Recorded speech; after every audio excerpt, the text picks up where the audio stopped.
Je dis à nos concitoyens, si dans votre village, qui a plus de 1000 personnes, vous n'avez pas d'électricité, écrivez-moi. Écrivez, dites, Monsieur le Président de la République, mon village est à tel endroit, nous n'avons pas d'électricité, nous n'avons pas d'eau potable, et je vous promets que je vais régler ce problème. Les dispositions ont été prises de sorte qu'une centrale d'appoint, une centrale de réserve soit commandée et soit alimentée par du gaz GNL, le gaz naturel liquéfié, pour qu'il y ait une panne d'un gros équipement de production ou pas, qu'il y ait une panne d'une plateforme de production de gaz naturel qui alimente nos outils de production thermique ou pas, nous soyons toujours en mesure de fournir l'électricité dont la population a besoin. Ce bateau qu'on peut observer depuis quelques jours dans les eaux d'Azito est une unité de production d'électricité, fruit de la coopération entre l'État de Côte d'Ivoire et la société Car Power.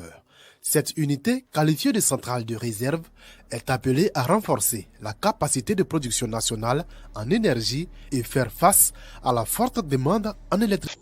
Ce que je voudrais, moi, c'est qu'à un point donné, surtout en 2025, nous ayons la satisfaction de voir que 100% des localités en Côte d'Ivoire sont électrifiées. Chaque semaine, nous avons plus de 5000 nouveaux clients qui se raccordent au réseau électrique.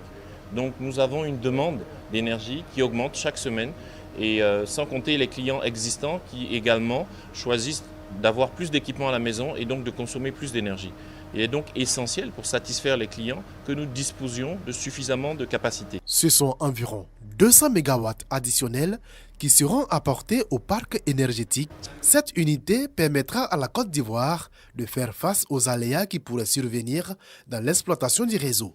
Sa mise en service, combinée à la fin des travaux d'extension de la centrale d'Azito, permettront d'accroître la puissance installée sur le réseau national de 380 nouveaux mégawatts.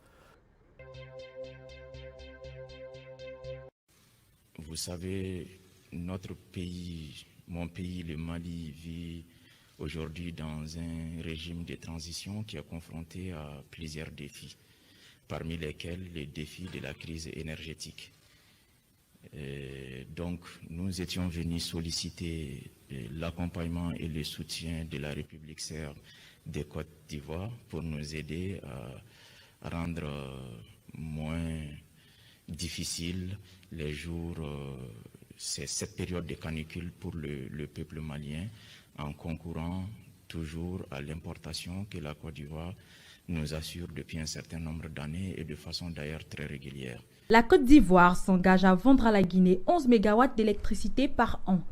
Dans le cadre du projet d'interconnexion électrique de la CEDEAO, le ministre ivoirien des Mines, du Pétrole et de l'Énergie, Thomas Camara, a présidé la signature d'un contrat d'achat d'énergie entre la Côte d'Ivoire et la Guinée portant sur une durée initiale de 3 ans. Cet accord vise à asseoir les bases d'une coopération énergétique forte au profit du bien-être des populations, a indiqué Noumouri Sidibé, directeur général de Côte d'Ivoire Énergie.